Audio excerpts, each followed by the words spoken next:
우리가 지금 7번째 챕터 하고 있죠?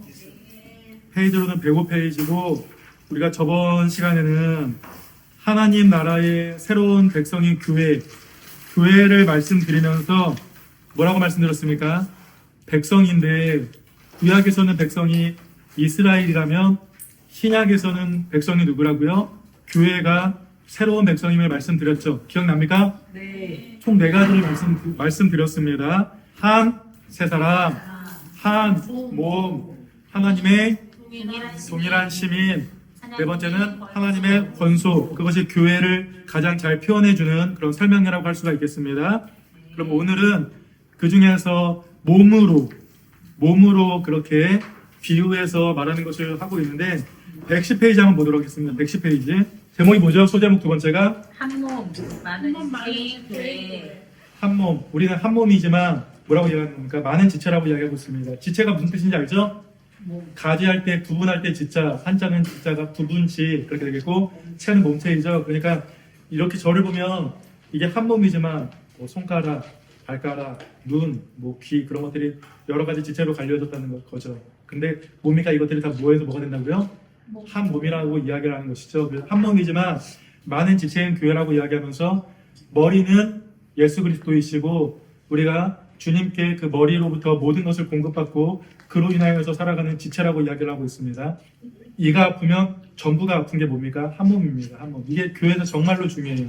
교회에서 정말 중요한 게 누가 기쁘면 배가 아픈 게 아니라 누가 잘 돼서 기쁘면 배가 아픈 게 아니라 기쁠 수가 있고 누가 아프면 나도 같이 아픈 게 그리스도 안에서의 한 몸이라고 이야기를 한 겁니다. 그 교회의 가장 중요한 특징 중에 하나입니다. 한번 그 아래 내용을 보도록 하겠습니다. 교회는 신약 시대의 하나님의 새로운 백성입니다. 여기에 뭐 새로운이라는 말을 써줘도 좋을 것 같아요. 하나님 나라에 들어가 주님의 통치 가운데 천국의 복을 누리는 자들입니다. 주님의 통치가 있기 때문에 그것을 나라라고 부르는 것이죠. 하늘나라라고 부르는 것이고 그 가운데서 천국의 복을 누린다라고 이야기를 했습니다. 우리는 복을 이야기할 때마다 이 복이 꼭 생각나야 돼요. 뭐 세상 사람들은 복하면 뭐 잘 살고 그런 것들을 이야기하지만 하늘에 속한 모든 신령한 복을 우리는 꼭 생각할 수 있어야 됩니다. 그 다음에 이런 이야기합니다. 이 모든 것은 믿음으로 예수 그리스도 안에 거하기 때문에 가능합니다. 그리스도와의 연합을 이야기하죠. 우리가 저번 챕터에 나눈 이야기입니다. 그리스도 안에서 모든 죄를 사함받고 의롭다함을 얻었는데 그래서 하나님 나라에 들어갈 수 있게 되었기 때문입니다. 자녀가 되었기 때문에 이제 그 나라에 들어갈 수 있는 것이죠. 그리스도 안에서 하나님의 백성이 된 신자들은 하나입니다. 하나라는 것을 강조하고 있습니다.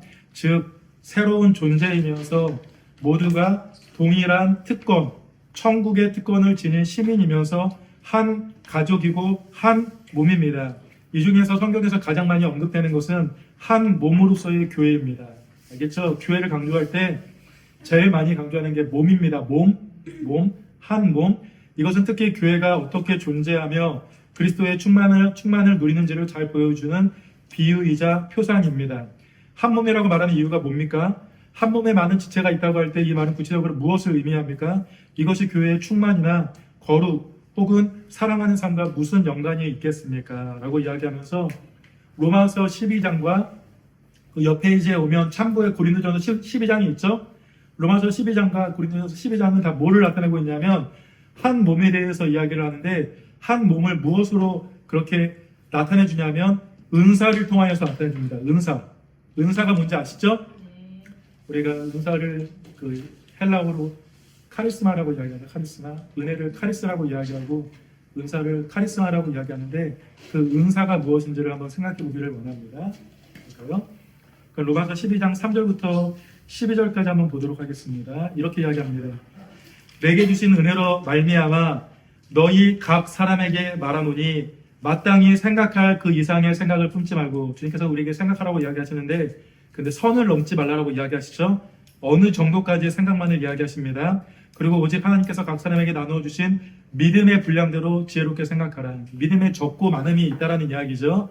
믿음이 있고 없고를 이야기하는 것이 아니라 믿음이 강하고 약하고를 이야기하는 것인데 그거에 따라서 우리가 지혜롭게 생각하라고 말씀하시는 것입니다. 그러면서 4절에서 이렇게 이야기하죠. 4절이 좀 중요한 말씀입니다.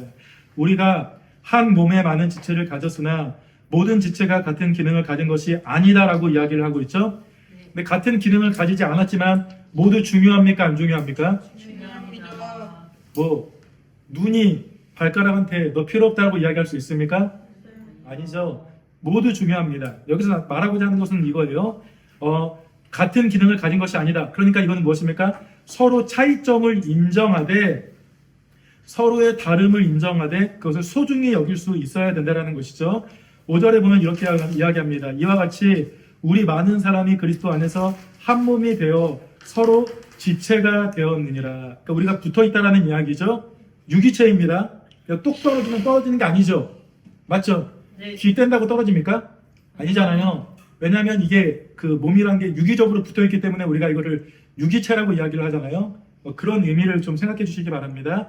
그러면서 6절에 보면 지체이기 때문에 다르다라는 것을 강조합니다. 우리에게 주신 은혜대로 받은 은혜와 은사가 같은 언어로부터 파생되었다는 말을 알 수가 있습니다. 아까 제가 은혜를 뭐라고 그랬죠?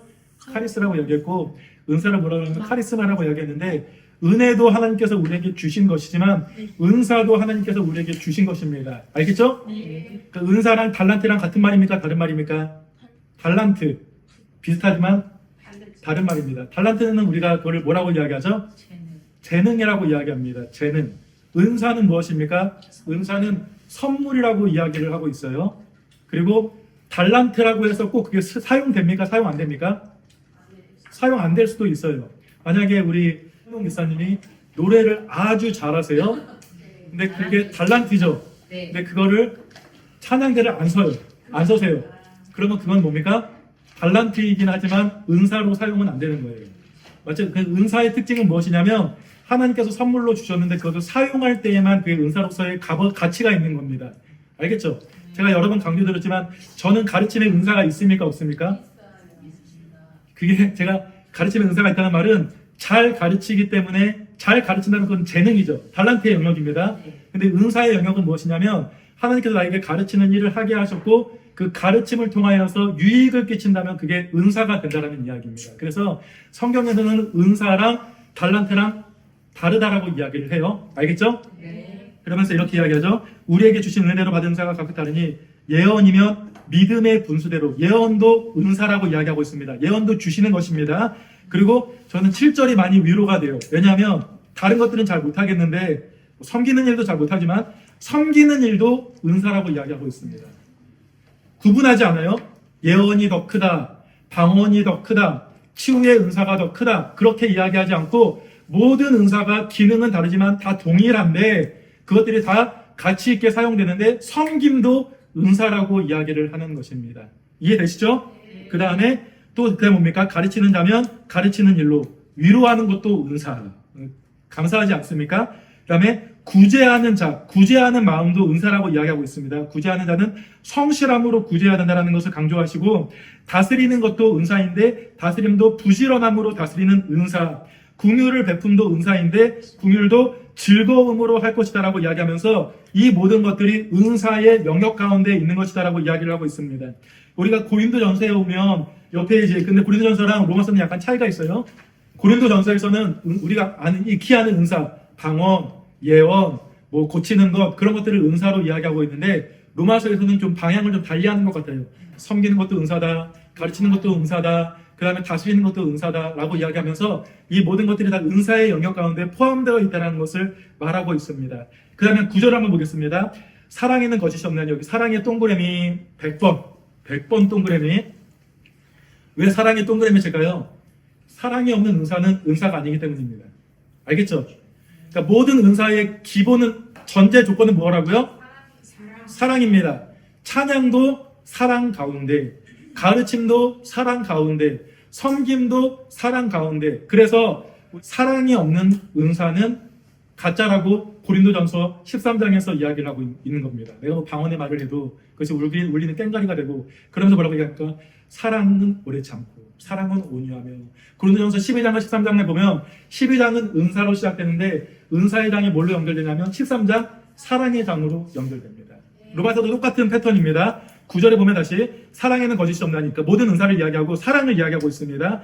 그러면서 악을 미워하고 선에 속하라, 형제를 사랑하고 서로 우애하고 존경하기를 서로 먼저 하며 부지런하여 게으르지 말고 열심을 품고 주를 섬기라. 이 모든 것들을 다 포괄하는 그 말이 사랑이라는 말입니다. 네. 이것이 은사이고 이것이 한 몸이고 이것이 지체입니다. 은사가 뭔지 알겠습니까? 모르겠습니까? 그러니까 은사 때문에 위축될 필요가 있어요? 없어요? 아, 저 목사는 예언하는데 나는 예언 못해. 뭐 저 같은 경우는 방언 못합니다. 저 목사는 방언하는데 난 방언 못해. 위축될 필요 전혀 없다는 이야기입니다. 알겠죠? 왜냐하면 하나님께서는 각 사람에게 맞게 각 사람에게 성령님께서 주시고자 하는 은사를 주시기 때문입니다. 달란트가 많은 경우에는 넘어지는 경우도 많이 있어요. 예를 들면 노래를 되게 잘하는 목사가 있어요. 그러면 노래를 의지하게 돼요. 그래서 설교 예배 시간에 항상 찬양해요.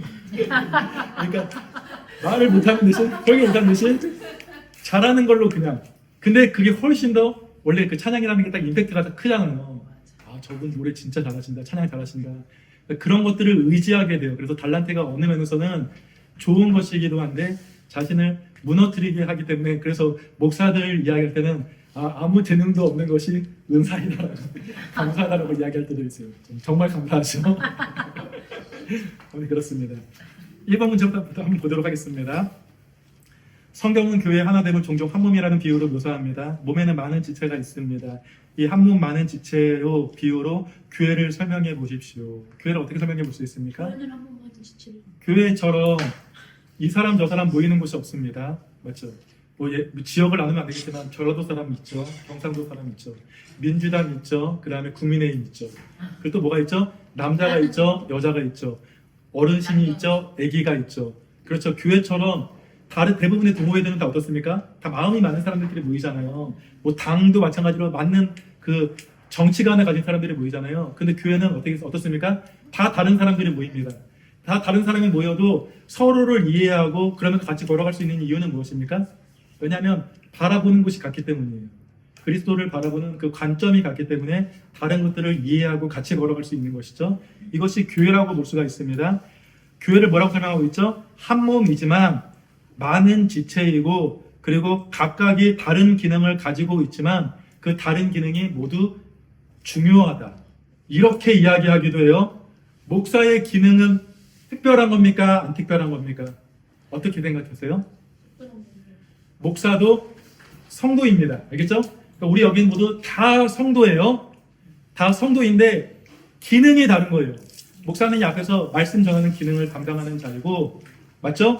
장로가 있다면 장로는 교회에서 다스림이라는 영역을 하는 그 영역을 기능을 담당하는 것이고, 재정부가 있다면 재정을 잘 그렇게 추스리는 그런 기능을 가지고 있는 것이고, 기능이 다른 것입니다. 서열이 있는 것이 아닙니다. 알겠죠? 교회는 그렇지 않습니다. 이번 문제 볼게요. 먼저 앞에 참고부터 보도록 하겠습니다. 참고 고린도전서 12장 7절부터 11절까지 이렇게 이야기합니다. 각 사람에게 성령을 나타내심은 유익하게 하려 하심이라. 유익이라는 말이 되게 중요합니다. 교회는 유익을 추구하는 그런 공동체입니다. 알겠죠? 그러니까 우리가 무엇을 할 때 늘 고민해야 될 게 무엇입니까? 이것이 교회의 덕이 될 것인가? 교회의 유익이 될 것인가? 예를 들면 교회에서 사업을 해요. 이게 교회의 덕이 될 것인가? 유익이 될 것인가? 그게 꼭 우리의 기준입니다. 알겠죠? 그래서 교회는 유익이라는 단어와 덕이라는 단어가 되게 중요합니다. 8절 볼까요? 어떤 사람에게는 누구로요? 성령으로 말미암아. 그러니까 은사는 성령님께서 주신다는 것입니다. 어떤 사람에게는 성령으로 말미암아 지혜의 말씀을, 어떤 사람에게는 같은 성령을 따라 지식의 말씀을, 다른 사람에게는 같은 성령으로 뭐라고요? 믿음을, 어떤 사람에게는 한 성령으로 뭐라고요? 병 고치는 은사를. 강조점이 뭔지 알겠죠? 그러니까 성령님께서 각 사람에게 최적화된 은사를 주신다는 것이죠. 10절을 보겠습니다. 어떤 사람에게는 능력 행함을, 어떤 사람에게는 예언함을, 어떤 사람에게는 영들 분별함을, 다른 사람에게는 각종 방언을, 어떤 사람에게는 방언을 통역함을 주시나니. 11절은 다시 한번 읽겠습니다. 시작. 이 모든 일은 같은 한 성령이 행하사 그의 뜻대로 각 사람에게 나누어 주시는 것입니다. 11절 이해되시죠? 네. 각 성령님께서 그분의 뜻대로, 볼까요? 나의 뜻대로요? 내가 은사를 구할 수도 있어요. 더 큰 은사를 구하라고 이야기를 하니까요. 그러니까 성령님께서는 그분의 뜻대로 우리에게 은사를 주신다는 거예요. 그리고 고린도전서 12장의 마지막 절에 보면 더 큰 은사를 구하라고 이야기하고 있는데 그것은 사실 사랑이랑 관련된 것이라고 여겨집니다. 그러면 하나 더 질문 드리면 사랑은 은사입니까? 아닙니까? 성경에서는 사랑을 은사라고는 말하지 않습니다. 사랑은 기본 전제입니다. 모든 은사 가운데 기본적으로 깔려있는 것이 무엇이냐면 사랑입니다. 사랑. 알겠죠? 그 사랑 가운데서 은사를 행하라고 말씀하시는 겁니다. 근데 왜 이런 말씀을 할까요? 이 고린도전서를 보면 고린도 교회에 어떤 문제가 있었냐면 고린도 교회에 방언하는 사람들이 있었어요. 그리고 예언하는 사람들도 있었어요. 근데 교회가 은사가 주어지면 더 은혜 가운데서 든든히 세워져 가야 되는데 이게 갈라지는 거예요. 방언을 하는 사람들이 방언을 하지 못하는 사람들을 무시하는 거예요. 그래서 바울이 이야기하는 거예요. 바울이 뭐라고 이야기하냐면 나도 방언을 할 수 있다. 바울은 방언을 할 수 있다라고 이야기를 해요. 그러면서 이야기하는 게 무엇이냐면 방언도 예언도 섬김도 어떤 것도 같은 은사니까 교만하지 말아라라고 이야기를 하는 거예요. 똑같은 한 지체다라고 이야기하면서 그것이 고린도전서에서의 한 주제입니다. 고린도 교회는 엄청나게 갈라진 교회였거든요. 근데 그 중에 하나가 은사 때문에 많이 갈라졌어요. 알겠죠? 그러니까 은사 가운데서 사랑이 빠진 은사는 아무것도 아니다라고 이야기하면서 고린도전서 12장, 13장, 14장까지 쭉 흘러가는 겁니다. 알겠죠? 방언도 예언도 모든 것들도 여기서 강조하는 것이 무엇이냐면 성령님께서 각 사람에게 은사를 주셨는데 근데 그 모든 은사가 무엇을 위해서 사용돼야 된다고요? 교회의 유익을 위해서 사용되어야 한다는 것을 강조하는 겁니다. 그게 고린도 교회의 시대상을 배경으로 살펴보면 그것을 우리가 알 수가 있습니다. 그러니까 지금 교회도 마찬가지예요. 우리가 무엇을 할 때 항상 뭘 생각해야 된다고요? 교회의 유익, 알겠죠? 그게 중요합니다. 볼까요? 그러면 다시 한번 옆으로 오겠습니다. 2번 문제 보겠습니다. 몸에는 많은 지체가 있고 각 지체에는 각각의 기능이 있습니다. 각 지체가 제 기능을 다할 때 그 몸은 온전하다고 할 수 있죠? 맞죠? 주님은 교회라는 한 몸이 각 지체인 우리 각자에게 은혜대로 은사를 주셨습니다. 우리 모두가 받은 은사를 잘 사용하는 것이 교회를 온전하게 하는 것입니다. 그렇죠. 은사에는 어떤 것이 있으며 각각의 은사는 교회에 어떤 유익이 될 수 있는지를 한번 우리가 생각해 보기를 원합니다.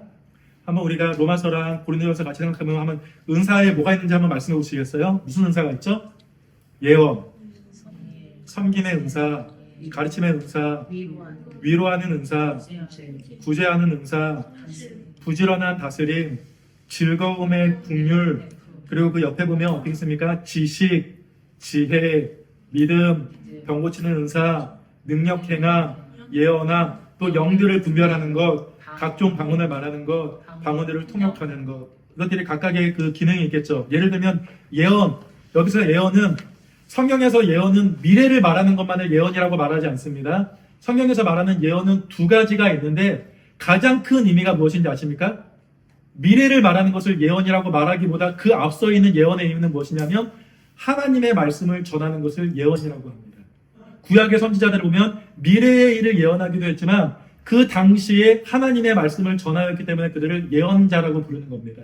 알겠죠? 그러니까 저와 같은 사람이 예언의 그 일을 하는 겁니까? 안 하는 겁니까? 그 일부분을 하고 있는 것입니다. 그러니까 예언을 통하여서 복음의 선포가 이루어지는 것이고 예를 들면 섬김을 통하여서 교회가 단단히 세워져 가는 것이고 그런 의미가 있겠죠? 이 모든 것들이 화살표 어디로 향해야 된다고요? 교회의 덕, 교회의 유익으로 향해야 된다는 것이고 그리고 우리 모두가 그 기능을 잘 담당할 때 몸이 건강할 수 있다는 것이죠. 맞죠? 눈이 제대로 보고 귀가 제대로 듣고 무릎이 제대로 서 있고 이 모든 것들이 바로 하나하나 이루어질 때 온전한 몸이 될 수 있다는 것입니다. 3번 이렇게 이야기합니다. 모든 신자는 다른 지체들을 위해 열심히 은사를 사용해야 됩니다. 이게 되게 중요합니다. 은사는 하나님을 위해서 사용하는 것이기도 하지만 다른 지체들을 위해서 사용해야 된다고 이야기하고 있죠. 우리의 당위성이라고 이야기하는 것이죠. 그러면서 각자가 은사를 사용하지 않으면 교회가 온전할 수 없겠죠. 당연히. 네. 맞죠. 각자가 은사를 사용하지 않으면 그 은혜를 나눌 수 없으며 교회는 온전하게 되지 못하기 때문입니다. 은사를 사용하며 서로 섬기는 것을 무엇이라고 부릅니까? 구절을 볼까요? 로마서 12장 9절로 와보면 뭐라고 이야기합니까? 사랑에는 거짓이 없나니 악을 미워하고 선에 속하라. 이것을 제가 적은 거 어떻게 적었냐면 이러한 은사를 사용하며 서로 섬기는 것을 선에 속한 사랑이라고 저는 적었습니다. 선에 속한 사랑. 선의 개념을 아시겠죠? 선의 개념, 주님의 뜻을 따르는 것을 선이라고 부릅니다. 제가 한번 아랫부분 쭉 읽을게요. 여기 뒤에까지 못했는데 성경 한번 좀 보도록 할게요. 성경 고린도전서 12장 한번 펴보겠습니다. 12장 12절부터 볼까요? 제가 한번 천천히 읽을게요. 이렇게 이야기하죠. 몸은 하나인데 많은 지체가 있고 몸의 지체가 많으나 한 몸인가 같이 그리스도도 그러하니라. 우리가 유대인이나 헬라인이나 종이나 자유인이나 다 한 성령으로 세례를 받아 한 몸이 되었고 또 한 성령을 마시게 하셨느니라. 몸은 한 지체뿐만 아니라 여럿이죠.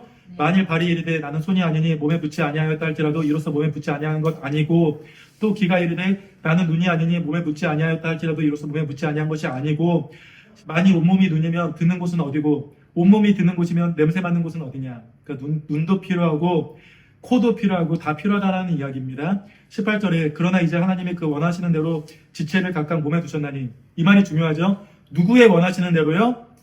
하나님께서 원하시는 대로 지체를 각각 몸에 두셨다라고 이야기하고 있습니다. 우리는 눈이 되고 싶죠. 좀 좋은 게 되고 싶죠. 발꼬락 되고 싶은 사람이 어디 있겠습니까? 그런데 주님께서는 각각 두셨다라고 이야기를 하고 있습니다. 19절 보겠습니다. 만일 다 한 지체뿐이면 몸은 어디냐? 이제 지체는 많으나 몸은 하나라. 21절 우리가 이러면 절대로 안 됩니다. 눈이 손들어 내가 너를 쓸 데가 없다 하거나 또한 머리가 발더러 내가 너를 쓸 데가 없다 하지 못하리라. 그뿐 아니라 더 약하게 보이는 몸의 지체가 도리어 요긴하고 우리가 몸에 덜 귀히 여기는 그것들을 더욱 귀한 것들로 입혀주며 우리의 아름답지 못한 지체는 더욱 아름다운 것을 얻느니라. 그런즉 우리의 아름다운 지체는 그럴 필요가 없느니라. 오직 하나님께서 몸을 고르게 하셔서 부족한 지체에게 귀중함을 더하셨고 몸 가운데 분쟁이 없고 오직 여러 지체가 서로 같이 뭐라고요?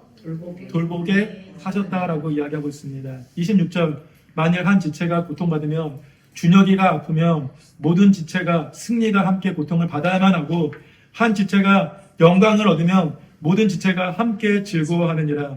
너희는 그리스도의 몸이요 지체의 각 부분이라.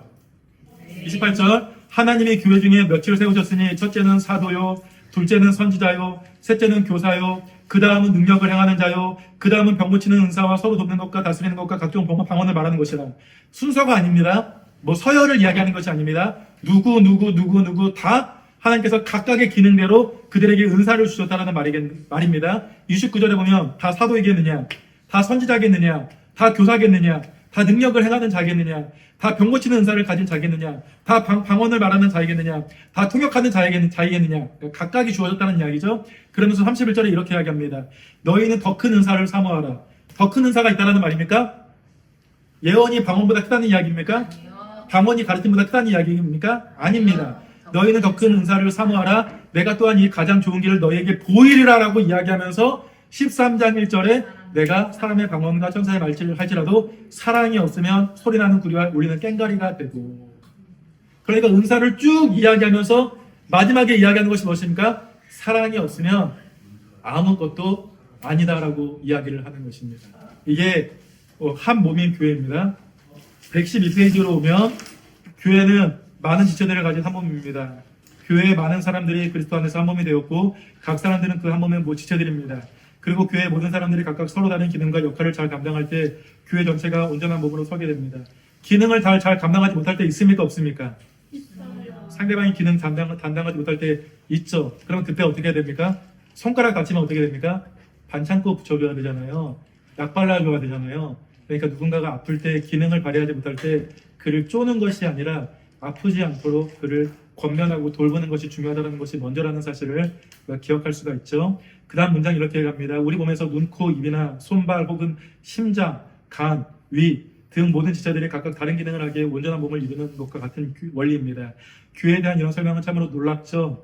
우리가 그리스도 안에서 한 몸의 많은 지체로 존재하게 되었다는 것은 여러 가지 의미에서 신비입니다. 미스테리라고 이야기를 하는 것이죠. 첫째로 우리는 서로 연결된 새로운 존재가 되었습니다. 둘째는 우리는 각기의 다른 기능과 역할로 교회를 온전하게 하는 가치 있는 존재가 되었습니다. 가치가 있습니다. 그리고 셋째로 우리는 서로에게 꼭 필요한 존재가 되었습니다. 특히 서로 지체가 되었다는 말이 중요합니다. 한 명의 신자는 한두 개의 기능만을 담당할 것입니다. 그리고 온전한 삶에 꼭 필요한 것들은 다른 지체들의 도움으로 채웁니다. 이것이 교회의 삶의 원리입니다. 한 명이 다 할 수 없다라는 것입니다. 한 명이 이것저것 다 할 수 없다라는 것입니다. 그렇게 위해서는 어떻게 됩니까? 다른 사람을 믿어줄 수 있어야 됩니다. 다른 사람을 신뢰할 수 있어야 됩니다. 내가 모든 것들을 다 하려고 그런 것이 아니라 내가 하지 못하는 부분을 다른 분들이 채울 것이고 그래서 같이 걸어간다는 것을 우리가 늘 생각해야 된다는 말입니다. 그래서 신뢰와 존중이라는 그런 그 감정이 그런 마음이 되게 중요합니다. 우리 113페이지로 와서 이렇게 이야기합니다. 어떻게 이런 정체성을 갖는 교회가 가능합니까? 바로 우리가 믿음으로 그리스도와 연합했기 때문입니다. 그러니까 머리이신 예수 그리스도에 우리가 다 붙어있기 때문이죠. 예수 그리스도는 우리를 그분 자신과 합하게 하여 그분의 생명과 충만을 주셨을 뿐만 아니라 우리가 자신 안에서 서로 합하여 한 몸이 되게 하셨습니다. 그리고 한 몸을 이룬 각 사람에게 예수 그리스도는 자신의 충만한 것에 분깃을 나누어 주셨습니다. 분깃이 무엇입니까? 기업. 분깃의 다른 말 또 뭐가 있습니까? 충만한 것에 주님의 것을, 그러니까 분깃을 것이라는 말로 바꿀 수도 있습니다. 주님께서 가지신 것을 나누어 주셨습니다. 받은 그것을 가지고 다른 사람을 섬김으로 온전하고도 충만한 그리스도의 몸을 세우도록 말입니다. 이게 중요하죠. 왜 주셨습니까? 그리스도의 몸을 세우라고 주셨습니다. 이것을 성경은 은사라고 부르죠. 은사는 은혜로, 카리스마는 카리스도로 말미암은 것입니다.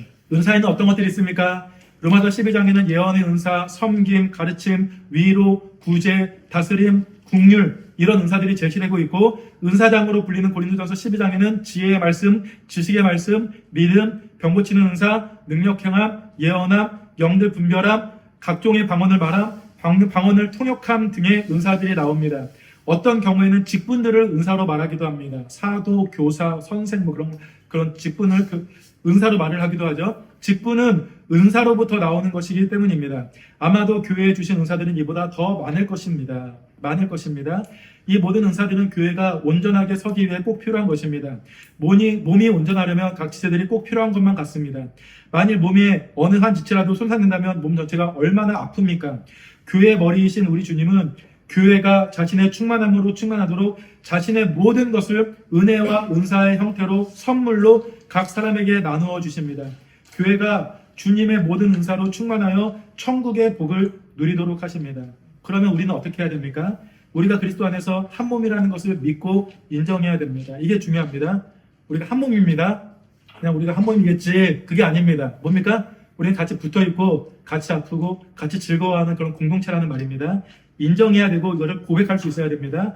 그리고 우리가 서로 한 몸에 지체된 자들이라는 사실을 기쁨으로 받아야 합니다. 더 나아가 자신의 은사를 사용하여 다른 사람을 섬겨야 되죠. 즉 모든 신자들은 교회적 존재로서 교회적 삶을 살아야 됩니다. 이 말 중요합니다. 어렵죠 약간. 모든 신자들은 교회적 존재로서 교회적 삶을 살아야 됩니다. 교회와 동떨어진 삶이 있을 수 없다라는 것입니다.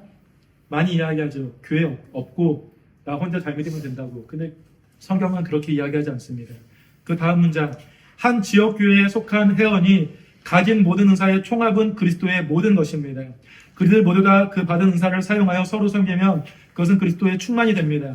하나님이 그 원하시는 대로 각 지체들을 몸에 두셨는데 다른 지체 보고 쓸데가 없다고 한다면 그것은 한 몸인 교회를 훼손하는 어리석은 일일 것입니다.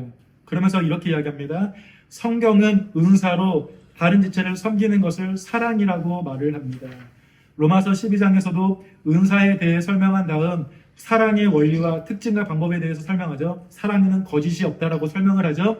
고린도전서 12장에서도 은사를 설명한 다음에 13장에서도 사랑에 대해서 말하기를 시작합니다. 이제 교회는 사랑으로 은사를 사용하여 서로 섬기며 그리스도의 몸을 세우고 그분에게까지 자라가야 합니다. 자라야 됩니다. 머물러 있어서는 안 됩니다. 자라야 됩니다. 이 모든 것을 생각할 때 하나님을 찬양하지 않을 수 없습니다. 다른 사람을 섬길 수 있도록 은혜로 은사를 주셔서 이렇게 가치 있는 인생이 되게 하시다니요. 그리고 서로 섬김을 통해 온전한 교회를 이루어 이토록 그리스도의 충만을 누리게 하시다니요. 이 모든 영광을 교회의 머리이신 우리 주님께 올려드립니다. 라고 이야기를 하면서 은사에 대해서 이야기를 하고 있고 은사가 무엇인지 이야기해주고 있습니다. 주를 위해서 그게 사용될 때 은사가 될 수 있습니다. 알겠죠? 그러니까 그 은사가 자신에게 주어졌는데 그것들을 잘 감당해야 됩니다. 그래야지 교회가 바르게 유익하게 세워져 갈 수 있으니까 그 은사를 잘 기억해 주시기 바랍니다. 근데 그 가운데서 넘어지는 사람들이 있습니까? 없습니까? 있습니다. 휘청거릴 때 있습니다. 목사도 그렇고 그럴 때 어떻게 해야 됩니까? 돌봐줘야 됩니다. 알겠죠? 꼭 기억해 주십시오. 넘어져 있는 자들 같이 나가야 됩니다. 누구나 그럴 수 있으니까. 그 부분들 기억해 주시기를 바랍니다. 오늘은 이렇게 마무리하도록 하겠습니다.